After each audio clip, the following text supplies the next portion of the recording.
Hi, this is Leah. This is our last week, week 8, and for this week's interactive advanced concept presentation, the topic is instant ice. So for this week's experiment, we have to understand a few concepts. These are all things that we've touched on in the past as well. So the first is, what is a phase? So these are physically distinctive forms of matter, such as gas, liquid, and solid. So these are the different states of matter. And then the diagram over here just kind of sums up each phase and then how you go from one phase to the other, such as freezing, melting, deposition, vaporization, etc.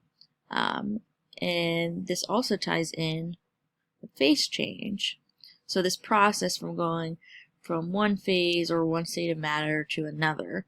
So it's when a substance changes from one phase to another without a change in the chemical composition occurring. So the molecules themselves, the bonding, none of those are changing.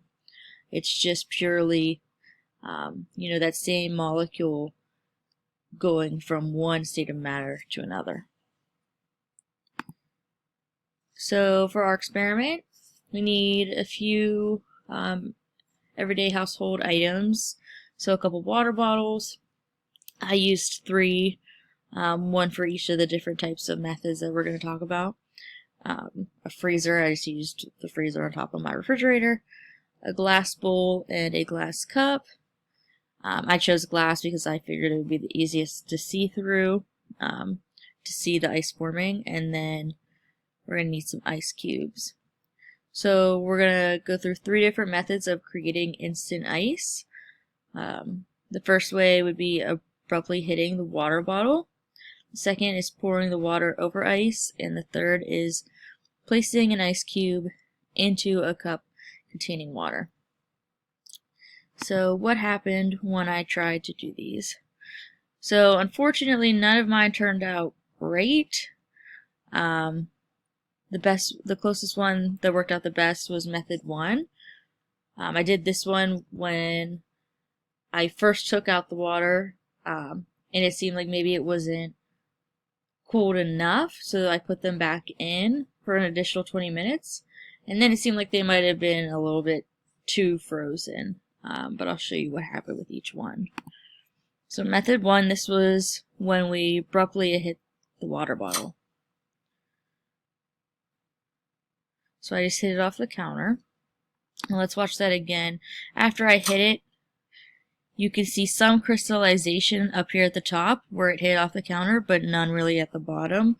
So it kind of half worked. It wasn't as good as the other example that was given for the tutorial, but you definitely could see some ice forming. Then we have our second method.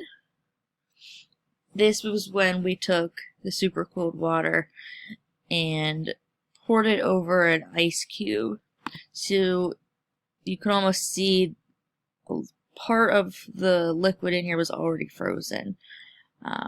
But then whenever I poured it out on top of the ice cube, we did not see that stacking effect. So it was a little bit disappointing.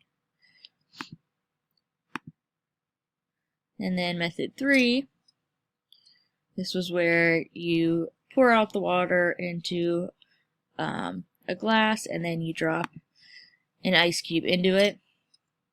Again, unfortunately, it didn't really seem like anything happened, because what we should have seen was the ice forming outward from that piece of ice cube through the rest of the glass. So some reasons mine maybe didn't work. For the first one, maybe I took it out too soon, and then for methods 2 and 3, it seemed like maybe I left them in there just a little bit too long. Also, maybe I might have disrupted these when I was taking them out or opening them. That's also another possibility. So why does this instant ice effect happen? So for the ones that are performed correctly, when you get the successful result that we're trying to get, this is because when water freezes into ice, this is due to crystals forming. and then they spread throughout the water. And crystals form more easily when there's already an ice crystal present, because they just kind of build on top of that. So what we're doing in this experiment, we were super cooling the water. So we're actually cooling it to a temperature below freezing. So you would think, okay, well, the water bottle should be automatically frozen, but there's not actually any of those crystals formed yet. And that's because they form more slowly. And that's why it's easier for them to form when there's already an ice crystal present and they just build on top of it. So to get this crystallization, we did a couple different things. We introduced different stimuli to induce nucleation, which nucleation is just basically the process of starting that crystal formation.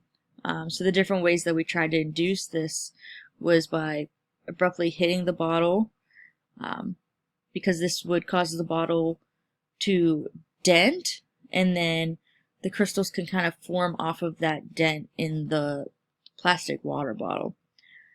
Pouring water over ice and placing an ice cube in water kind of come from the same idea, in that it's easier for these crystals to form if there's already that crystal source.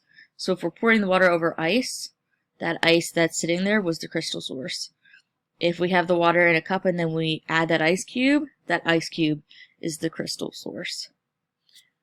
And then, just again, what I said, the nucleation was the process of starting the crystal formation.